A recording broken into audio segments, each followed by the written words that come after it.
আজকে কিন্তু নিয়ে চলে এসেছি তোমাদের সাথে আরেক রকমের রাখি শেয়ার করতে। সবার প্রথমে কিন্তু নিয়ে নিয়েছি একটি প্লাস্টিকের সিট, আর এটিকে কিন্তু আমি গোল করে কেটে নিচ্ছি। আর এই ধরনের রাখিগুলো এতই সহজ হয় যে তোমরাও কিন্তু বাড়িতে বসে ট্রাই করতে পারো। আমার কাছে কিন্তু আর অন্য কোনো রকম আঠা নেই, তার জন্য কিন্তু আমি এখানে ডেনড্রাইট ব্যবহার করছি।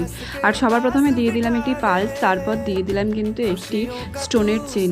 যেহেতু আমার কাছে অনেক কড়ি ছিল তার জন্য কিন্তু আমি এখানে কড়ি ব্যবহার করেছি। এরপর যে রাখির ধাগাটি ছিল সেটি কিন্তু আমি কিছু পুঁথি ভরে নিচ্ছিলাম। তারপর ব্যাস এই প্রসেসটি কমপ্লিট করলেই কিন্তু আমাদের রাখি একদম তৈরি। তো এবার বলো তোমরা রাখিটি একদম তৈরি করতে সহজ লাগলো কি না লাগলো? এইভাবে কিন্তু আমরা বাইরে থেকে রাখি না কিনে কিন্তু প্রিয় ভাই বোনদের জন্য বা দাদাদের জন্য কিন্তু নিজেরাই হাতে তৈরি করে রাখি বানাতে পারি। আমাদের সাথে কথা বলতে বলতে কিন্তু আমার পুরো রাখিটি এবার কমপ্লিট। আর আমি কিন্তু রাখিটির পেছনে ধাগাটি লাগিয়ে একটু আঠা লাগিয়ে নিচ্ছি। এটা কিন্তু রাখির পুরো ফাইনাল লুক। তোমরাই বলো তোমাদের কেমন লাগছে। যদি ভিডিওটি ভালো লেগে থাকে তাহলে কিন্তু অবশ্যই একটি লাইক, শেয়ার এবং কমেন্ট করো। আর নেক্সট ভিডিও দেখার জন্য কিন্তু একটু ওয়েট